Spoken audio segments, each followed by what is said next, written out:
many of us here with pain, but we're not alone. Around 1 in 4 of us in Australia has a pain state that defies tissue healing time. In 2007, chronic pain cost our country around $33 billion a year, which is around one national broadband network.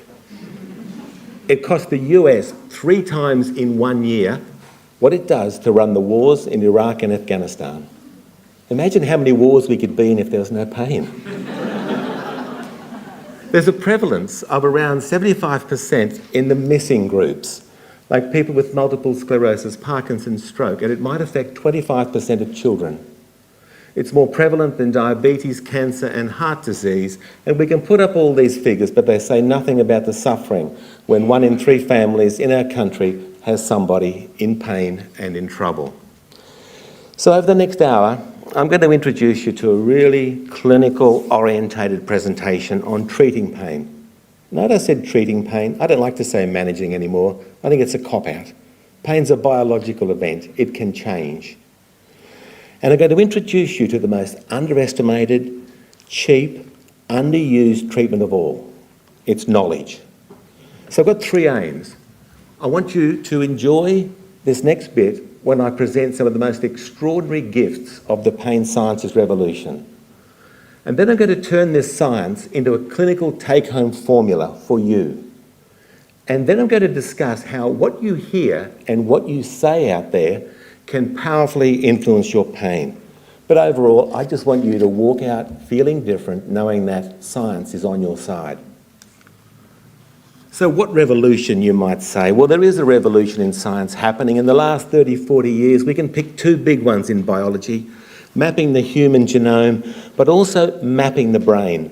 And much of this talk will be based on the science, or gives me the confidence to speak from this wonderful revolution where we can now peer inside the brain of the sufferer. And I have essentially selected 6 gifts, and they are gifts from this tree of knowledge. And I will take you to them now. Gift 1. When we are in pain, many areas of the brain are in action at exactly the same time. Wow, what a gift. When I was a youngster being trained, I thought, and we were taught, that their pain had a little nest in the brain, a section. And I used to think that if I ever thought of my grandmother, that the grandmother section would light up. But how wrong was I? If I think of my grandmother, she's distributed right through my brain as I think of how she moved, how she smelt, her house, any emotions connected to her. Granny is distributed right through my brain, just like her ashes are now. What are you laughing at my granny for? How wrong was I? Because when we are in pain, 100, 400, could be 1,000 bits of brain are in action together. And when we first started to see these extraordinary images, here it is, a functional MRI. It slices. You can see here from the top down the bottom, that's the spinal cord there. And the red areas and the yellow areas are where there's action happening. And when we first saw these 20 years ago, we were just so amazed. Bits of brain had something to do with pain that we had no idea. Smell, taste, memory, hearing, movement. Pain was right through the brain. And then we started to see, well, we could start to draw these images of what we call these neurotags or neurosignatures in the brain. And I've only just put 9 or 10 areas here. They're in action together. It's not linear. It doesn't go A, B, C, D. It goes all on together. 400 parts.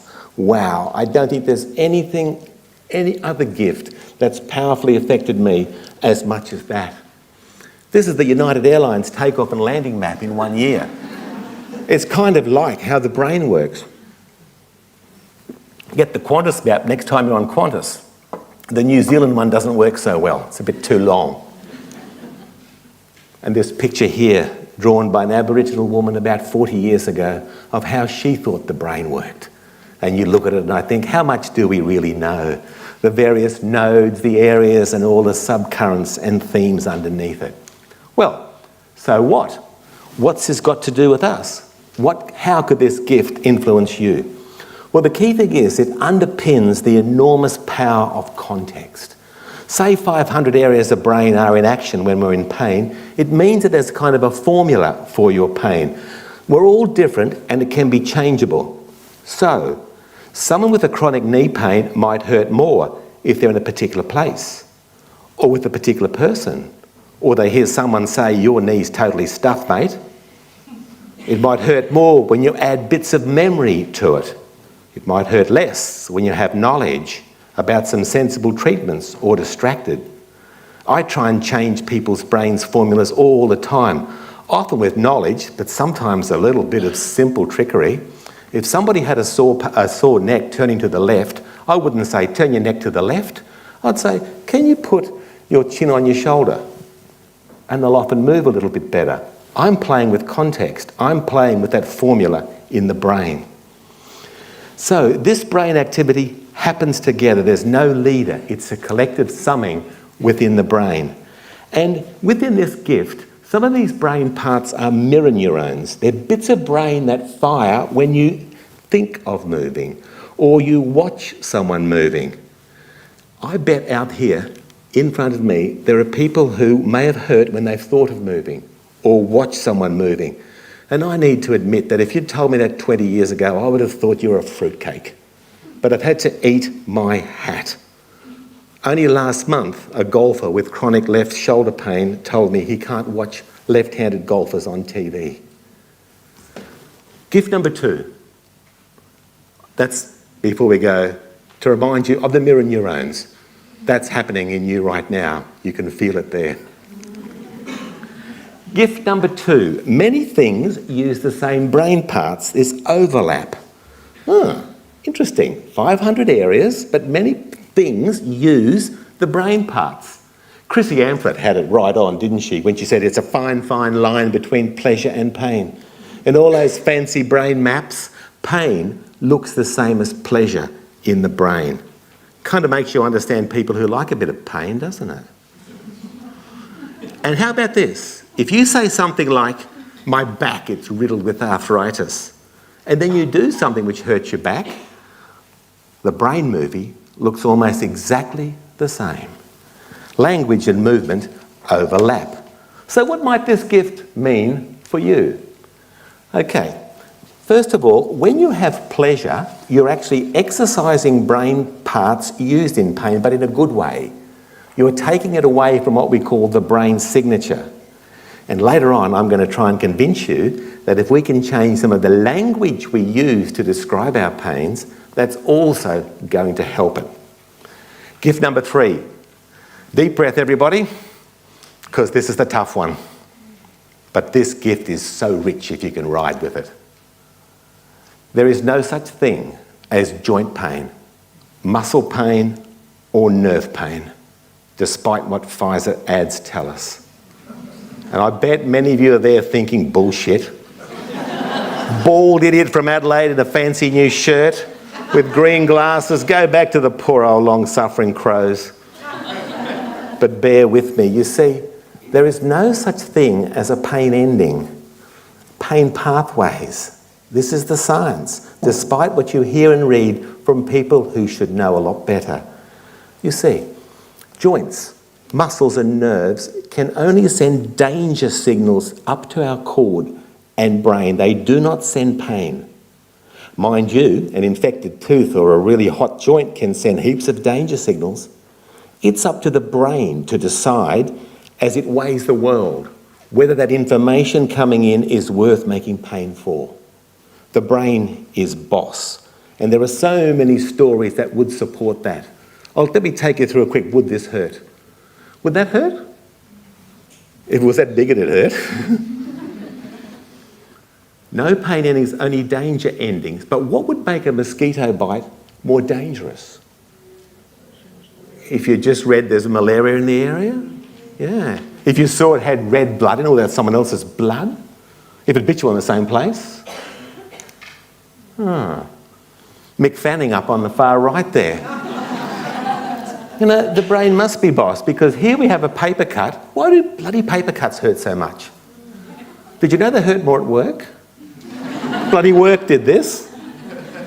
And if you're bored after you leave this talk, go and look up sharkattack.org and read stories about people being bitten by sharks. It really hurts. The brain is boss. When you're bitten by a shark, pain's not really going to be in your survival methods. Sprained ankle like that. I've had one of those. Worse than childbirth, they say.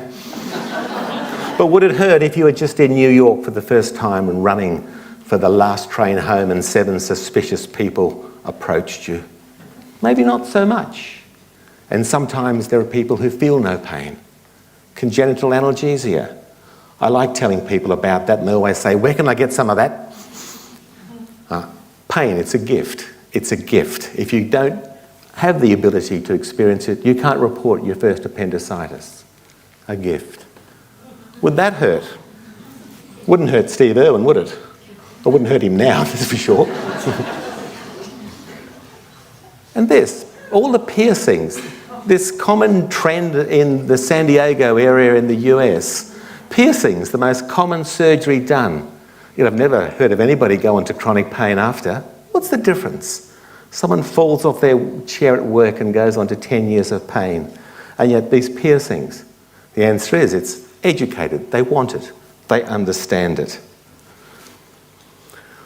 And finally, did you know if you're a violinist and you put a pin in a violinist's finger, the one that plucks the strings, it hurts much more than if you put it in a dancer's finger. Much more. We're talking here now about those 500 areas in the brain, but how it's danger coming up, which the brain weighs and analyses. You've got danger signals coming up to your brains from your bums right now. You've been sitting there for half an hour, there's a little bit of acidosis in your bottoms, and it's going up saying danger, danger, danger, but you're probably not hurting because the lecture is so interesting. Oh, it's my nice new shirt. Do you like my new shirt? Yeah. Thanks. Do you know? You look handsome. Thank you. Do you know that if you think pain comes from the joints, straight from the joints, it means you think that all love comes from the genitals? There's a lot of brain in between. So what does this gift mean for you? What does this gift mean for you? We know if you can grab it and run, you can change. I'm not saying pain's in our head in the derogatory way that idiot health professionals have said for years. Pain is made in our total body, but the brain rules. And we want body structures to be as healthy as possible so they don't send danger signals. But critically, when I'm teaching, when I'm with patients and with students, I want patients and people in trouble to have brains that can weigh the world and subconsciously, unconsciously not turn on a pain movie in the brain. And it's an internal knowledge base that does that. And as best I can, I'll take you to that in the next few minutes. Gift number 4. The nervous system is really an immune organ. Come and join the revolution. We have 1 trillion cells in our nervous systems, but only about 10% are neurons. We had it wrong when we said the brain is a neural organ. The majority of the rest have an immune function. And what I want you to take on here is, look at this beautiful drawing here. The blue ones are neurons, the rest are immune cells in the brain. But I want you to take on this critical definition, our immune systems.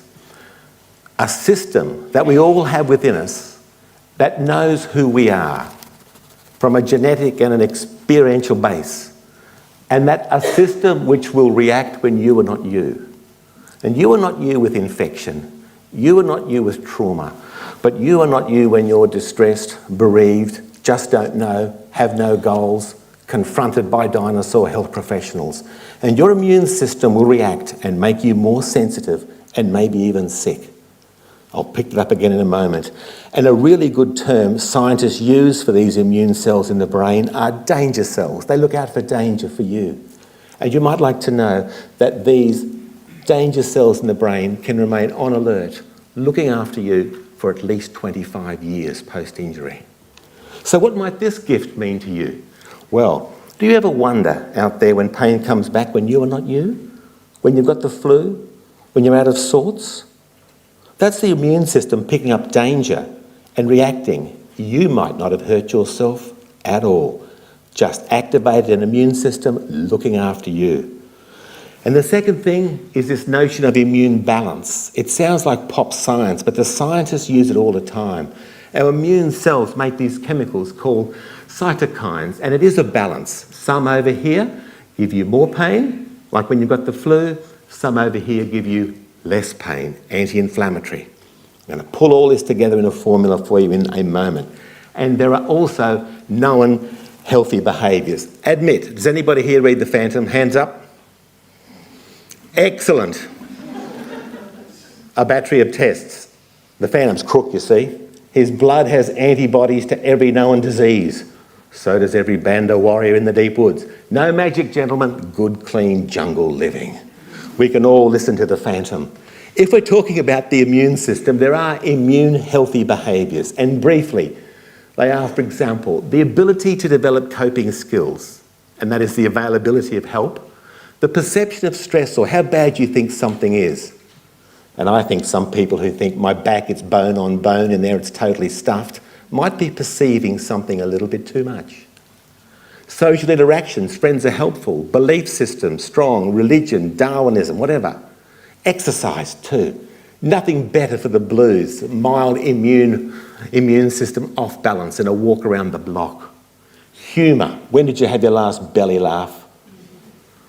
Intimacy, diet, homuncular refreshment. That's movement. That not only helps your body and your musculoskeletal structures, but your brain. Let's do a few now. I'd like you all to do this, please. Homuncular refreshment. I'd like you to do this. And say after me, no more dishes. You ready? No more dishes. No, go away. Don't hurt the person next to you. Give me a big round watermelon. Slice it in half and poke your chest through it and grunt. Ooh, didn't that feel good? I want you to make the biggest circle around your head possible. Knock, knock. Come on, knock, knock. Yeah.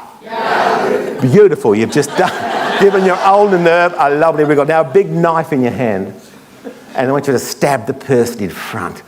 Ooh, and twist it. And look at a bit of liver on it. And now put the knife down and catch a butterfly up here. Then on the other side, cross the midline that people in pain forget to do. Get across. Lovely. You're all homuncularly refreshed. You've stabilised your brain again. Thank you. Gift 5. We are bioplastic. The body is bioplastic. Woof. If you're in pain, it's changes in our total body that's led to chronic pain. But it is changeable. It is changeable. Let me give you one example. Here's a homunculus that many of you might have seen. It's a representation of nerve cells behind your ear up here, and it's a representation of where the cells are that look after your body. So you can see up there, the lips and the hand, you need those for survival. So they're really big. And our brains up there change all the time to look after you. For example, blind people have big fingers in the brain, particularly if they use Braille. It changes. Musicians who pluck the strings have big fingers in the brain. Mick Jagger had his brain mapped recently and he's got huge lips in the brain. I just made that up, but I reckon it could be true. Our brains change all the time, right to our last breath. And we know in pain that it changes too. And this is the scary bit, but this is where we have to. Our brains smudge. It gets a bit fuzzier in the brain, it shifts. And when I'm telling people, I like to use these. Who's got one of these at home? The nail box. Good on you, you press on it. You can put it on your face or anywhere you like at parties, feel free. But if you press on it, this is how the brain works. You know your hand in the brain. You can use it. You don't even have to think, you know it. Each finger moves separately. And it does that because if you press on it, this group of nerve and immune cells are turned on, but these ones here are turned off at a particular time and place. But what we now know happens, this can happen. If you're in trouble, the brain can call upon more areas of nerve and immune cells. Hey, finger in trouble, next finger's in trouble, needs looking after, let's call more in. And it gets a bit fuzzy and a bit smudgier up there. And that initially is a wonderful protective thing, but you don't want it to last for too long. You want that to change back. And there's nothing better that changes it back than quality movement, particularly movements you've done before, and quality knowledge that reduces fear. And in this note, I always reflect on phantoms. The phantoms taught me a hell of a lot. You know, we should have been listening to people with phantom pain for years, because the brain is so changeable. And for example, up here we have the foot next to the genitals in the brain. So nerve cells looking after your feet in your brain are next to the genitals. And for years, people with phantom limb pain, missing limbs, would often say that when they urinate, they would feel a sense in the phantom foot. And we just laughed at them. And I just feel so sorry about that. I like to show people this. It's from one of England's best medical journals. You might recognise it. The Sun. Charles, Truth About Me and Camilla. How I used a train to chop off my leg. 21 operations, young guy, finally said, nah, can't take it anymore. Got totally drunk. Went down to the railway line at Croydon, tied himself to a signal post so he wouldn't get pulled under the train, leant over and put his leg on the line, and the 705 to Brighton went and it's one of the most sad, tragic stories I've ever heard, because he was so drunk he had the wrong leg on the line. That bit wasn't true. That bit wasn't true. My amputee friends think that's really funny. Anyway, he had the right leg on the line, and after it was cut off, he said, oh, it's so beautiful, because it was gone, but it is back. And of course, it, the phantom, was always there in the brain. Pain in fresh air in the brain. And finally, gift 6. Oh, little drawing here. I love collecting artwork from my patients, and this is a drawing done by a woman with 4 or 5 years of pain. A little whiplash she got, a few problems at work, a lot of data entry, and the pain state came that engulfed her whole top of body here. And most of her pain was in the arms, but she couldn't draw it or couldn't talk about it anymore. Hasn't even got a mouth anymore. Pain that's gone, probably more brain change, hard to describe, hard to get to, but her artwork certainly shows it. Gift number 5, bioplastic. Well, bioplastic. These brain changes are reversible. Pain is treatable. Everything in biology changes. We, that's health professionals, patients, scientists, government, just have to get better at it. Bioplasticity is what led people to pain states, but bioplasticity is what will get you out. And this should give you hope. And a final quick 6th gift, pain is only one thing our brains make to protect us. And if we're here talking about pain and talking about education in particular, there are many other things our brains make to look after us.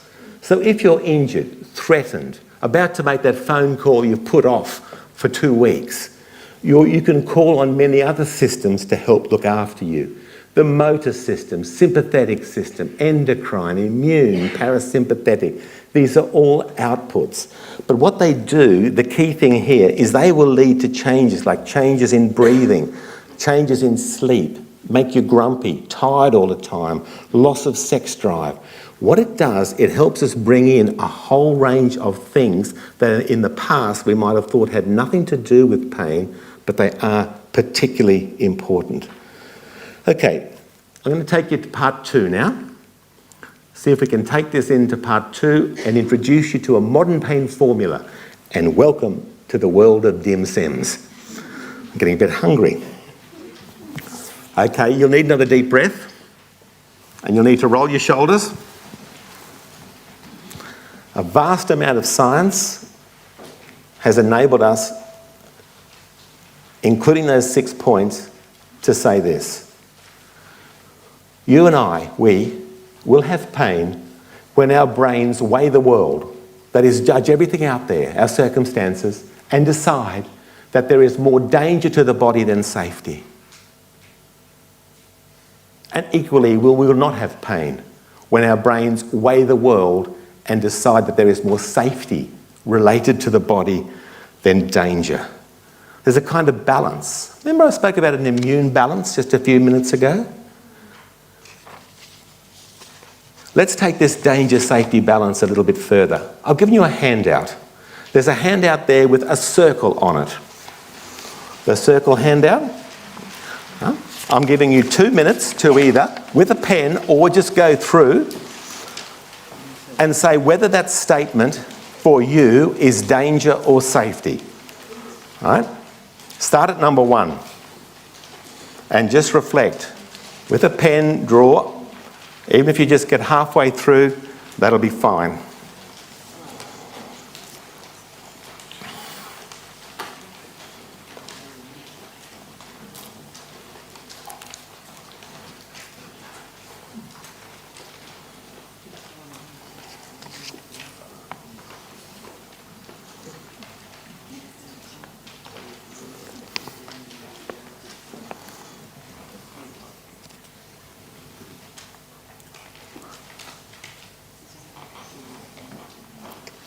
If you were my patient and in chronic pain, I'd be taking you through this as part of a learning experience.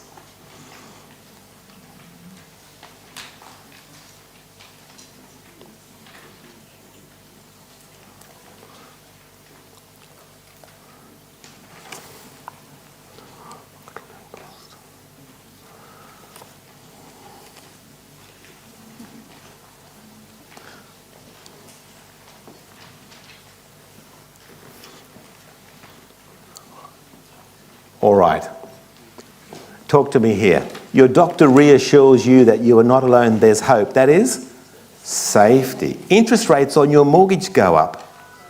Danger. What's mortgage got to do with pain? You've gone over on your ankle, it's swelling up fast.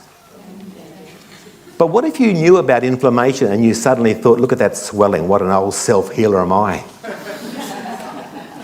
Your partner says yes to joining your yoga class. Danger. Oh, interesting. All those 500 bits of brain are now coming into their own. You don't see your friends anymore. Danger. You think you're coming down with something.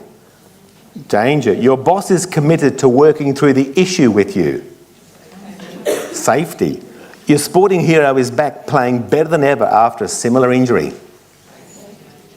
But maybe you think that bugger's got access to all that expensive treatment. What about me? Your doctor is worried about your pain and suggests seeing a surgeon. Maybe safety. Oh, context comes in. You realise your family are supportive and committed to your well-being. Safety. You've just twisted your knee and heard a loud pop. Definitely danger. I'm going for danger there. Your insurance company stops paying for treatments without explanation. Danger. A trusted friend recommends someone specialising in a cure. Safety. Danger. Oh, wow, we're all different. You come down with a flu. Danger.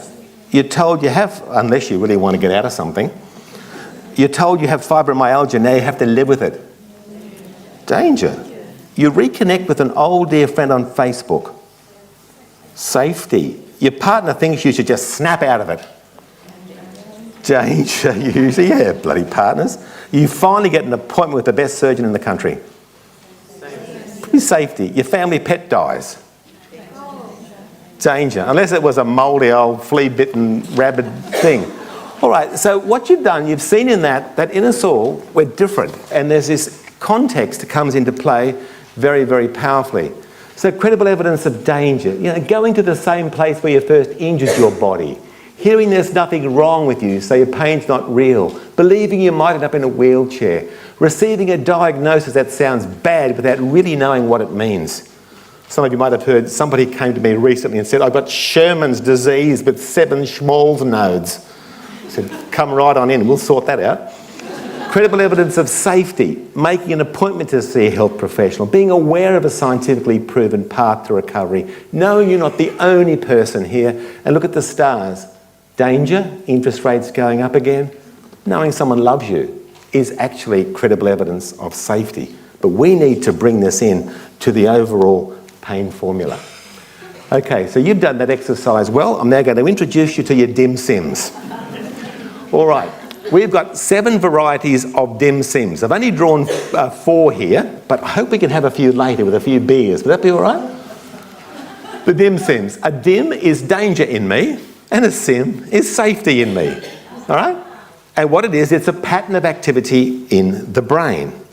And the dims and sims can be categorised. Here they are. I'll read them out. And you've also got this little chart, the next chart coming up. The first one is the things I hear, smell, touch and taste. A dim for some people could be the smell at the dentist, or hearing you'll need a wheelchair soon, or seeing Mick Fanning if you're a surfer. A sim could be hearing the scan is clear, or the feel and smell of your own bed out of hospital. The things I say. A dim could be someone saying, I'm riddled with arthritis, it's bone on bone, I've got 1 foot in the grave. But a sim could be saying, there's light at the end of the tunnel, or the ability to just articulate to someone why you're hurt.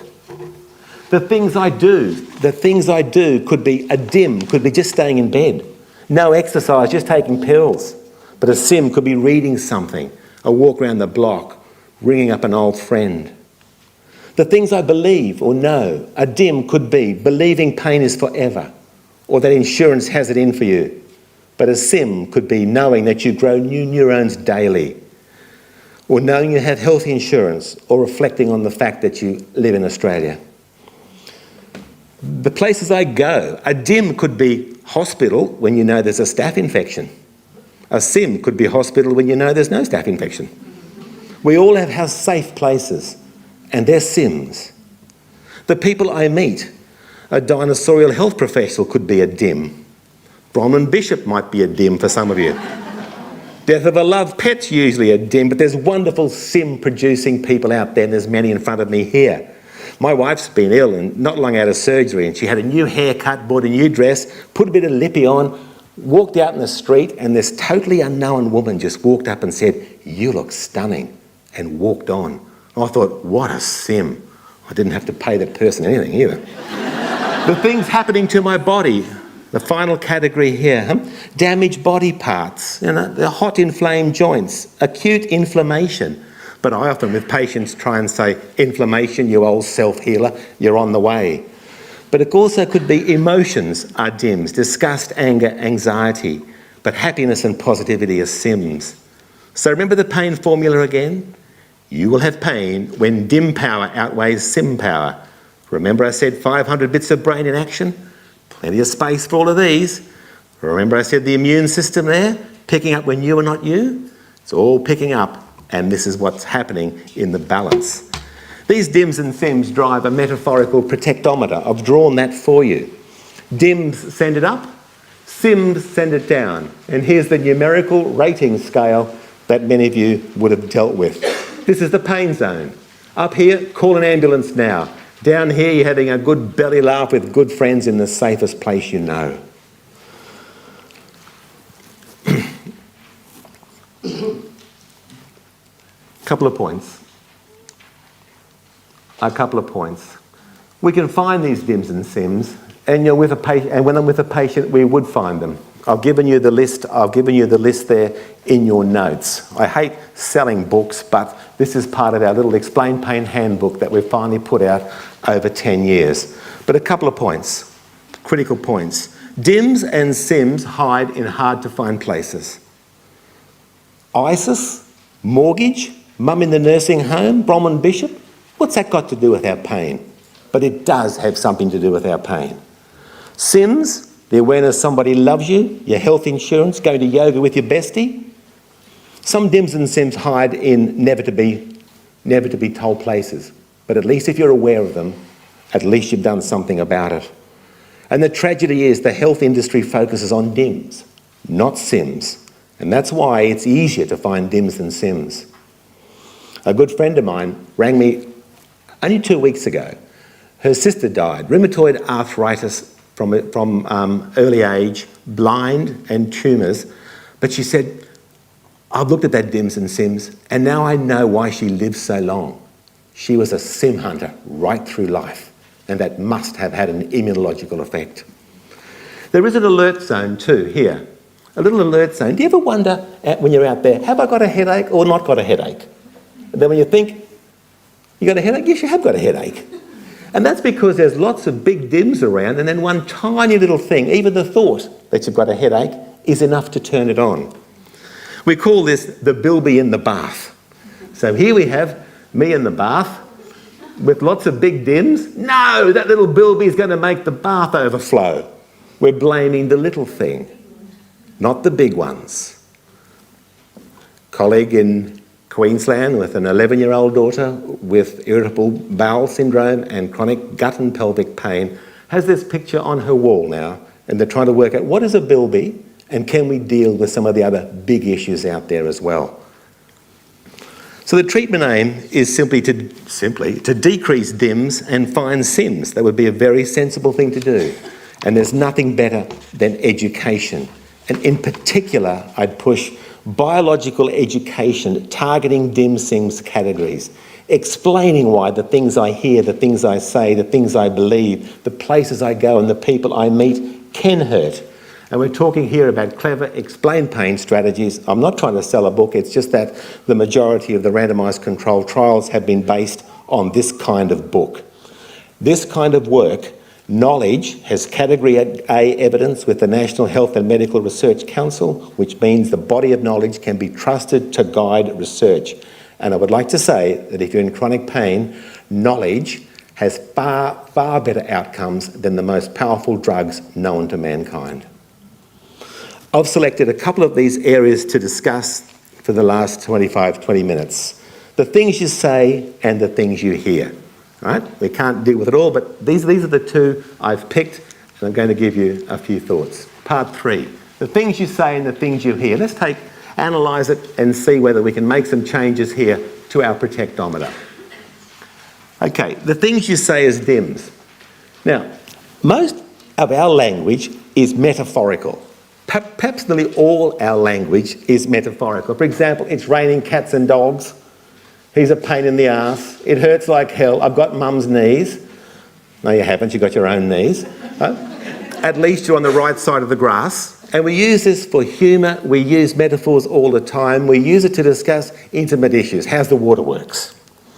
And metaphors are as much, that's our language, a product of your lived experience of pain and disease, but metaphors can also be used to transform that experience. So essentially, a metaphor or little saying you might be using could be a DIM, but it could be changed, adapted, shot down and made into a SIM. Much metaphor theory comes from this wonderful book by Lakoff and Johnson, Metaphors We Live By. But the essence of this is that metaphors are everywhere. They shape our communication and how we act, and our stories kind of become us. Right? For example, I'm riddled with arthritis. If that's said all the time, there's a signature for that in the brain. It's essentially a DIM. And I ask you, would Usain Bolt have run as fast if his name was Usain Plod? I'll get you to reflect on that. We have no idea. I asked 200 Victorians, physios, over 2 years, this is about 3 years ago at La Trobe, I asked them to, for 1 month, when a patient says a metaphor or story, write it down and we'll put it together and we'll see what it all means. And I've selected some of those. One metaphor that's often used are these simple structural equalising metaphors. So people say, I've got barnacles on my arm, right? My knee's like a rusty hinge, muscles are all knotted up, I've got the fibro, the back goes out. So we hear a lot of these, and there's nothing really wrong with it, but I'd like you just to reflect, and if you're saying this, don't leave it at that. For example, the knee is a rusty hinge. I might say to someone, well, let's put a bit of oil on it. I don't say spray WD-40 on because people have done that and it doesn't work. Your knee's more than a rusty hinge. It's a beautiful device that loves a little bit of compression. A hinge only goes one way, yours goes both ways. It loves blood and movement. It's taken you through life. You've got 2 of them. It's much more than a hinge. Or even knotted. If you think you've got knotted muscles and someone says, I'm going to stretch them, you tighten up the knot, don't you, essentially? So basically, all we're saying here is seek a little bit more knowledge than staying here. Back goes out, where to? You know, put some more kerosene on it. It can't go out. So it's up to health professionals, but also patients to seek a deeper knowledge. There are also what we call ontological metaphors. Now, what that means is it's an attempt to give something abstract a voice, and pain has no object. It's got nothing to link it to. Like coffee's got smell, hasn't it? And sound's got Johnny Farnham. Touch, I like Johnny Farnham. Touch has silk. Vision's got the National Gallery. It's got object linkage. But pain doesn't have this, which makes me understand how so many people out there hold on to the little words that health professionals say. A little bulge here, a bit of wear and tear there. And what we see is language emerging like this. These are people trying to make sense of their pain state, to give it some linkage. My mind feels fragile, that's linking it to something broken. It comes out of the blue, linking it to the sky. I'm falling apart at the seams, linking it to clothing. I'm going to pieces, breaking. This, if you're saying this, and if you're a health professional hearing this should be grounded. And there are stories about brain change and multiple areas in the brain engaged in pain that should be able to ground this and make sense of this. And indeed, it might just feel as though you're going to pieces if you think of how many DIMs out there may be linking in to your particular pain state. And it also goes on, the notion of journey and container. People say, I'm at a crossroads. Or it could be the other way, smooth sailing, that's a sim. But I'm at the end of my rope, I'm in struggle street, the youngsters say. Full up to here like a container. If you're hearing this, if you're saying that, then you're actually calling out for goal setting, direction, graded activity. So if you're saying that, that's what you're looking for, and if you're a health professional, that's where you need to go. And then we have invasive metaphors, where people say things like, it's deep in near the screw, it's inside my head with a hammer, it's like a knife in there, it's degenerated. Here's one of the most well-known images of all time. Frida Kahlo perhaps expressed pain in art better than anybody. After the Second World War, 22 operations, if you've probably seen the movie or read the story, a trolley car accident where a rod pierced her pelvis, broke her back and came out of her pelvis. And she's drawn this, and it's called the broken column. And I would say here, Carlo, we can see the widespread pain here. We can see the broken bone was the L2, so you can see something in the dermatome here, but it's the broken column. The column has become her. Right? Just like someone who says it's like a knife in there. Remember I said the immune system's so powerful in pain? It's like a knife in there. In the brain, immune cells will be kept on surveillance, looking out for the word knife. Every time you say knife, it keeps it sensitive up there. And you can actually make your own neuroimmune knife up in the brain. So the key thing, of course, is to, yes, change the language if you can, but I think first of all, we've got to come back to understanding that repeatedly saying it or hearing it is actually keeping you on alert. It's a DIM, keeping you sensitive. And then we have the prognostic metaphors people say. It's stuffed, it's rooted, 1 foot in the grave. It's just old. Oh, I hate it when people say it's just old age. My knee, it's just old age. I'll say, what do you mean? Is that knee older than that knee? Yeah? Or this back, it's old age. Is that side older than that side? Challenge ageism, particularly as I'm getting older. And if you think it's just age, that means you just look at one thing. But I've told you 400 or 500 areas of brain are in action in a pain experience. Prognostic metaphors, they should be challenged. We are bioplastic right to our last breath. We make new neurons right to our last breath. These are DIMs. Try and seek out better SIMs. Let's give you some new flight plans. We change to our last breath. I'm trying to get a grip on it. Rome wasn't built in a day, are useful. And finally, there's disembodiment metaphors. And I hear this all the time. I hate my leg now. People with stroke call the arm George. Come on, George. We're trying to change that. That's disembodiment. I want a new one. Oh, the back is killing me. The back? What about my back is killing me? That's a form of disembodiment. It doesn't feel like mine anymore. Just briefly, I have a friend who's a bishop, and I don't know how I got a friend who's a bishop because I'm at the other end of the scale. But we're good mates and we go out and have a few drinks. I think he sees me as safe. And not long ago, I was with him and I said, how's your wife? He says, oh, mate, she broke a foot. I said, oh, is she all right? because I knew she had rheumatoid arthritis. Yeah, she's broken her foot. We went to the Royal Adelaide Hospital. They put a pin in 6 weeks ago. I said, how's she doing now? Oh, mate, she's still in a moon boot, not moving, hasn't taken off the sticking plaster that they put on in the hospital. It's all gone a bit hairy and a bit smelly. I don't like it. And she's saying she hates it. I said, I better come around and have a quick look. So I went around. I'd fallen off the system, no further appointment. And I did what anybody here would do. It's called Rehab 101. Let's clean it up. Let's start moving. Husband, you massage this. Try and move it. Come on, you can hang the foot over the bed and pretend you're walking on a tomato and get a bit of pressure on it, get a bit of wiggle on it, do a bit of left-right discrimination, cross the midline, all this sort of stuff. Get a bit of therapeutic between the toes, a little bit of balance playing. Imagine walking. Lots of things like this. Anyway, I saw her 2 or 3 times, and on the 3rd time I walked out and my friend said to me, thanks for coming over and seeing her, Dave. And he looked at me and he said, you just got her to love that foot again, didn't you? And I said, no, mate, it's much more complex than that. And then I thought, hang on, no. That'll do. Got her to take the foot back, to re-embody the foot, to put the foot back in the brain, to change that essential smudginess in the brain, to make it SIMS, which is essentially a neuroimmunological thing in the brain. So, I'll just give you 3 of my favourite metaphors that I offer back in therapy. Motion is lotion. Anybody use that?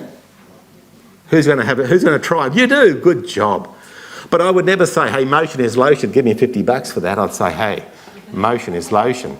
If you can do these wonderful activities that we're planning, you're going to put a lovely oil on the joints, you'll get oxygen deep in your lungs, your blood will be half as thick, you've got less chance of getting diabetes, your brain will be enriched. Motion is lotion. It's what we call powering up the metaphor. Please feel free to use motion is lotion. It's also for the brain and the body.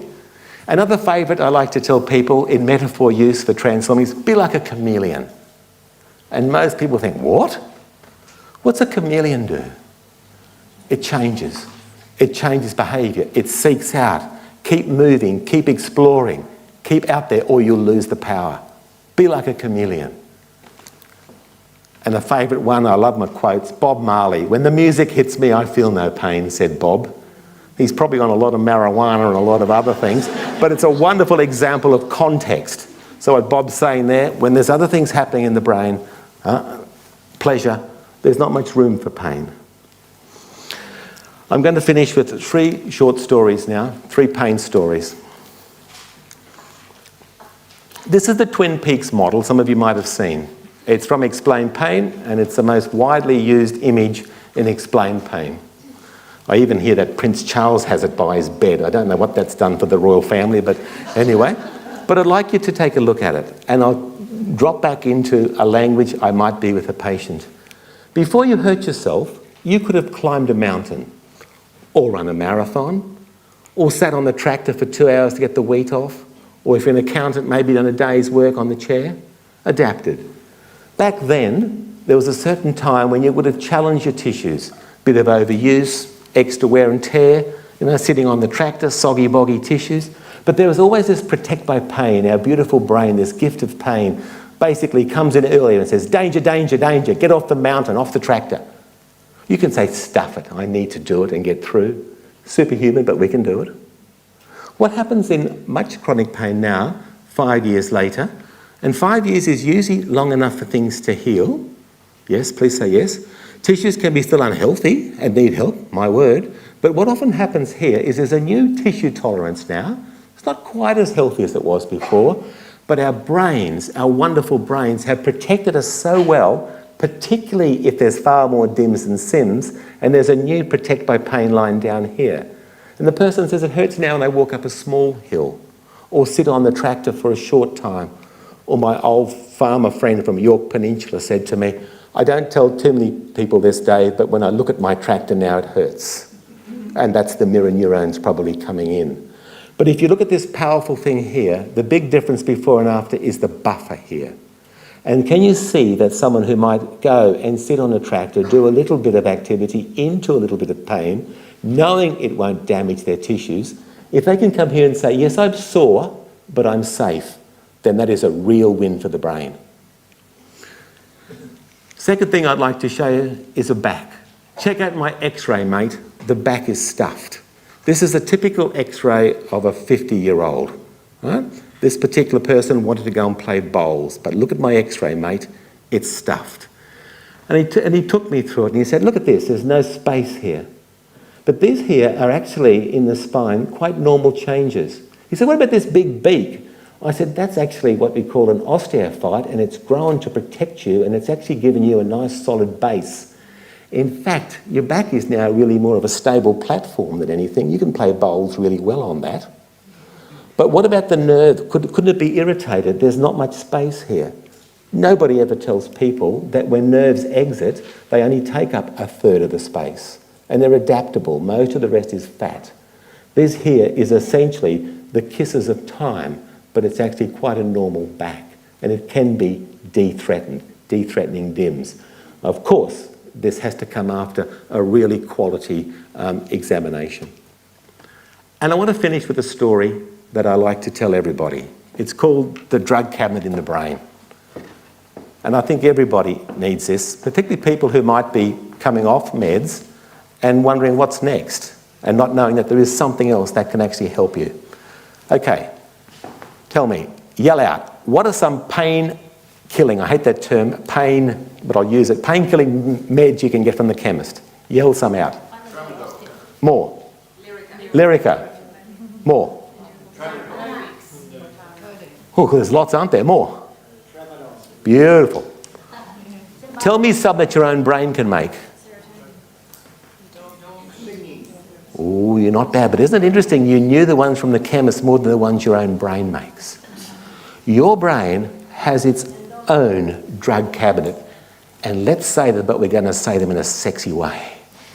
Your brain can make serotonin, enkephalin, morphine, something very much like morphine. We have in our own brain our own drug cabinet, and it's open 24/7. Anzac Day and Christmas. No prescription needed. Free. No side effects.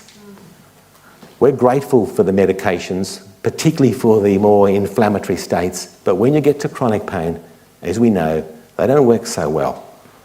But there is a system here that can. So I like to draw it. I'm not much of a drawer, but I try this. Here's the brain. Your own drug cabinet, it's in there. Nerve cells in the middle.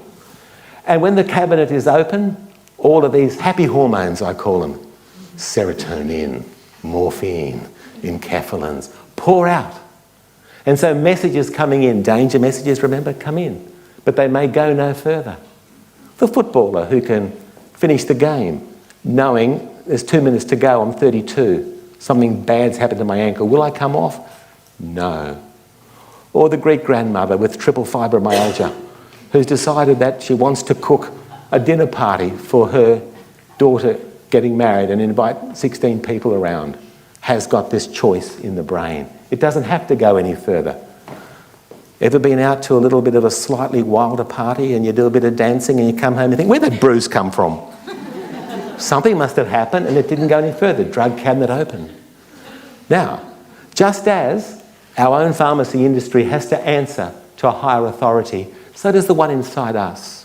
And the key thing it has to answer to open or close is it worth me having pain now?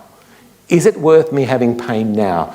So someone's been injured and they've gone back to work. They've gone to the cold room where a big slab of beef's fallen on them and hurt them. Is it worth them having pain now? Probably yes. Danger. Drug cabinet is closed. Or driving past the place where you had the whiplash. Is it worth you having pain now for the first time? Danger there. Brain thinks safety, sensitivity. Yes. Drug cabinet is closed. Or the sports person just about to finish that game, injury, but you want to get to the end. Is it worth you having pain now? No. Drug cabinet is open. You're about to have a bit of a cuddle and rumpy-pumpy with your nearest and dearest. Is it worth you having pain now? Sorry. The answer theoretically is no. Drug cabinet is open and all that beautiful serotonin just pours out.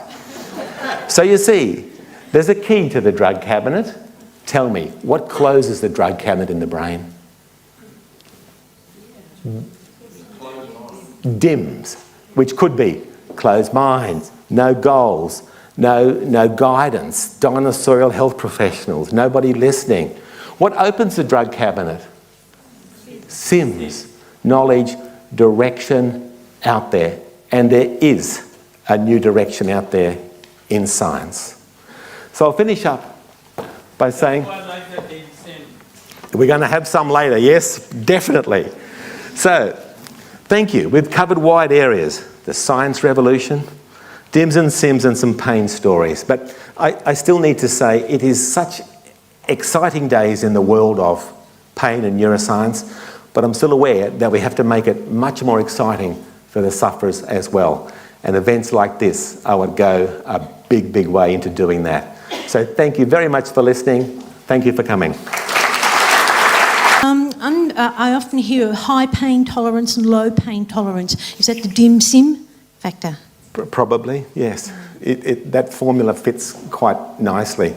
We all have the same pain threshold, of course, so if you put something hot on us, we usually say it hurts at about the same temperature, but the word pain tolerance, I think, is the ability to handle it or understand it and get on with life. And it's very often people who've got a SIM load. And sometimes they have what we call super SIMs, so they can combine those categories together. And there's something like the walk on the beach with a dear friend with some music is what we call a super SIM. It adds 3 or 4 things in. But the key thing for me, I want people to know that also links in to the overall pain production. Thank you. You mentioned the dinosaurial health professionals. So obviously a DIM, but what could, even if someone's trying to work on their SIMs, what does one do about that? Yeah, that's a key question. First of all, I'd like to make the comment that the answer to that is partly political. So we do see groups like yours, like the Australian Pain Society and other groups, educating health professionals about the new stuff in pain. And there are a lot of people well behind. We also have a growing faculty of pain medicine in Australia. Many of them are good, some of them are slightly dinosaurial, but we're trying to help that along. But I think when we go to a doctor, when we're in trouble at a health professional, we've known this for years. If you're sitting with someone and you're in pain, you basically want to know 4 things. And they should be answered when you go out. And those 4 things are, what's wrong with me? How long will it take? What can I do for it? And what can you do for it? And the idea of what you, the health professional, can do for it can also be found on the internet as well too. And I think any health professional's comments should make sense to you. And I think there's time to be brave and stand up and say, is there any science behind what you're actually showing us? And in my world, I've seen what's more been a patient-propelled change rather than health professional-propelled change. So, for example, we started teaching people skills of explaining pain, but then the patients were asking other health professionals, can you tell me more about pain? Some of you might have heard of the graded motor imagery work we do, using mirrors and left-right discriminations and all sorts of stuff. Health professionals terribly slow to pick it up, but it's patients who are going to them and saying, hey, I've read something about this. Has this got any relevance to me? So you are also forces for change, every one of you. When you were talking about SIMS, I was thinking that I've heard some friends who have chronic pain say, if one more person tells me to think positive, I'm going to punch them in the face. How much face punching can be allowed? Yeah. I think you can tell people anything if you set the scene first. But I don't think just positive thinking, be positive, really sets the scene, I don't think. And I think in any discussion where you've actually got a balance between DIMS and SIMS, and not thinking positive, but actually doing positive, I think is probably better. There's no doubt that realistic positivity is a SIM, there's no doubt, but I think it's got to be framed in that overall big picture. And if I'm telling somebody that, there'd be probably 20 other things that they're doing, exercising, moving, adapting, work change as well too. Yes. My name's Colin. Hello, Colin. I've noticed a strange phenomena recently in my own home. When my wife's at home, when my wife is at home, I experience a lot of pain. I don't mean from her. And when she's not at home, like I can be on a wheelie walker when she's home. When she's not at home, the pain is far less, almost not there. And I'm wondering, is this a sympathy thing that I'm looking for? Is it a dim or a sim or nothing in between? And the second question is, where did you get your shirt? Well, I'll answer the shirt secondly, but that's probably the first one's probably one of the toughest questions ever been asked in a group. And it does sound as though broadly that your wife might be a dim, but having said that, punch me out, this is probably in the audience, but it might not be her, but there might be the other things, the other issues, the other things that are happening around the house when she's there. There might be other issues. It might bring up other. She may well be a conduit to other deeper dims. When she comes, you might be, look, I don't know anything about you, but you might be reminded of your mother-in-law, or there might be other issues there. If I can be a little bit, yeah. So that would be worth a deeper analysis, I think. And my shirt, well, I've been over in America, and you know, it's changed a bit now, but the Australian dollar was quite strong for a while, and we were quite rich for a while overseas. And there was a sale on in Chicago, and I went in and I came out with this shirt, and I had 8 pairs of pants, all different colours. I was like a bloody octopus. And I went out that night, and in a little bit of a suspicious part of Chicago, and in this shirt, I had my green Lumo pants, had purple shoes on, and I'm like this, and I'm out. And I walk around the corner, and there's this very big African-American man just walks around the corner into me, bang, knocks me back. He looks at me, up and down. I start to get slightly worried, and then he held out his hand and says, "Brother, you are styling." And I thought, what more do you need? I like your shirt, David, because you've got a red and green. Red means danger, green means safe. You picked it, and it's also a neuromatrix in the brain, 500 areas. This chap over here. Hi there, David. Hello. Beg your pardon. I get really nervous in front of crowds, so sorry. But regarding the Twin Peaks, our sims, will that reduce that bracing method that we have? I'm sorry, can you just say it again? Beg your pardon. Our sims, regarding the Twin Peaks, after post-injury, will that reduce the bracing method we have between where we feel pain and tissue damage? I didn't quite get it, but the Twin Peaks model by itself is actually a sim first. So, for example, when someone goes out and does a bit too much, they're often gone on the mountain into pain, but rarely up into tissue damage. It's just pain's been turned on, the immune system's turned it on. So the knowledge of that is actually a sim. Secondly, over time, with graded activity, exercise, appropriate diet, all those immune healthy behaviours, the tissue health can also improve. But there's a fundamental thing that when we're injured, we only get one chance. You go through the injury stages, as you know, of swelling and proliferation and scarring and sort of remodelling. And tissues can still say unhealthy, soggy boggy, can maybe be more healthy, but you don't get a healing time again. So it can lift, but it's actually fairly slow. If you want to take that further with a particular question, I would be happy to catch you later if there's something deeper. Yeah. That answers my question, thank you. Thank you. Hi David, thank you for the entertaining presentation. My name's Locke. Regarding chronic pain, why is it so many DIMS associated with chronic pain? And when you bring the topic up to clients, how do you bring it delicately to say that's not in the head? Because they do get quite offended. Yeah, it's you know, that's a really important question. I thank you very much for it. And I wouldn't be surprised if there were some people here thinking I'm saying it's all in your head. Well, the truth is, a lot of it actually is. It's in the total body. The total body. In the brain, it's measurable and changeable. Let me tell you how I would tell somebody they've got a smudge brain. Right? That would be quite a challenge. First of all, I wouldn't go out tomorrow, first patient, and say, oh, I went to this lecture last night and your back's been a big problem. I know what's wrong with you. Your brain's smudged. That won't go down so well. But I might say things like, we know our brains change all the time. The stories of the Braille, stories of people using it, and the languages, our brains change to look after us. And that sometimes when our brains weigh the world, and the patient might have said, oh, there's been quite a few things you've told me, I can see how, your brain has wanted to protect you more, and one way it's done it is to make that limb in the brain larger for you.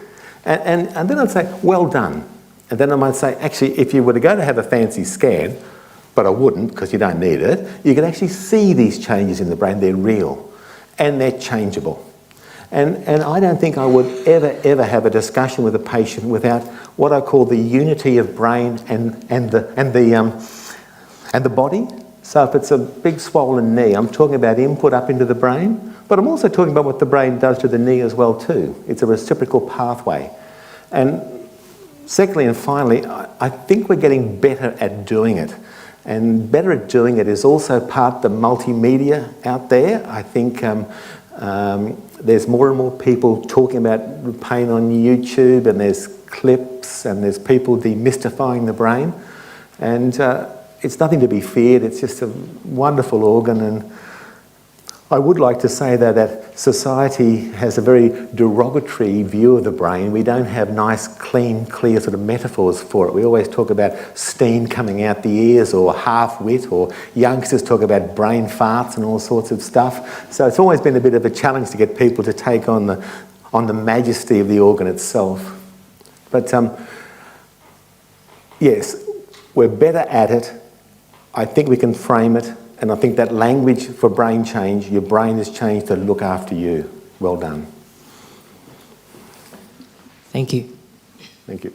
Well, you're a shy lot, so we are sending him back tomorrow to Adelaide, so you get one last chance. I feel like I'm an auctioneer at the minute. Well, I'm going to give you a homuncular refreshment then. Before you go, hand on hand. Hand on hand. If you feel comfortable, pull a hand back and reach up to heaven. Lovely. Now do the other hand, up to heaven. Beautiful. Now I'm going to do some tricky stuff. One finger on finger. Pull the finger back, reach up and give a low groan. Ooh. Now next finger, and up the register with your groan. Ooh. Up the register even higher. And then, what have you just done to yourself? You've just done a wonderful mobilisation of the median nerve in here. A lot of people who do that don't actually need carpal tunnel surgery, which gets the surgeons a bit upset. But you've also done a lovely movement in there, and you've put the fingers back in the brain. And you put the fingers back in the brain in a richness of representation, because now there's a bit of noise up there with it. Better do the other side too, or you walk around in circles when you leave here. Up. Ooh. Next one. Yee. Next one. Ah. And higher. Ooh. Now a little bit of suntan cream in your hand. Rub it together. Very good for brain remapping this. Now put the sun cream, particularly if you're bald. Get your ears. Front, chin, cross your chest. Down the thighs, and always that little bit behind the knees. Well done. Thank you.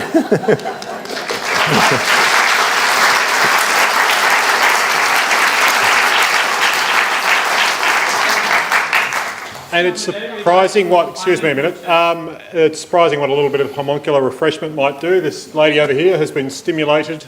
Me again. My name is Annie. Hello, Annie. I see DIMS as, simply put, negative and SIMS as positive. Is there a neutral? Is there something where you can, you need to actually just accept this is what it is without trying to pretty it up? That's there's a couple of things. First of all, in an acute injury, a DIM could be useful. So the danger that you realise can actually help you for a certain time. But yes, I think there is a balance. But even when there's a DIM that looks like it's not changeable, the key thing I think is that you're aware that that thing is part of your pain state. I think an awareness of it. And that in itself is actually doing something for it, which over time might lead to some form of a therapeutic intervention. Is that okay?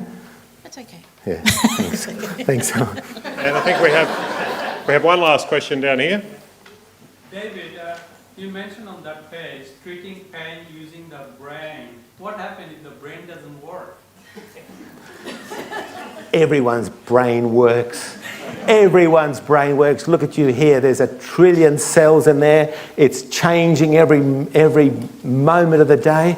It's the master organ. Everyone's brains work. It's nonsense we only use 10% and all this myth out there. It's in use all of the time. The master organs out there. And you know what? When we link into this education to notions of health literacy and what actually keeps economies and countries going, and if you're looking for the most underused resource out there, it's human mental capacity.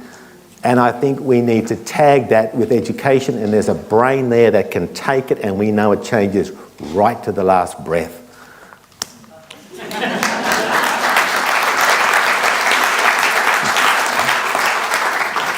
And I'd just like to call on Linda Martin to say thank you.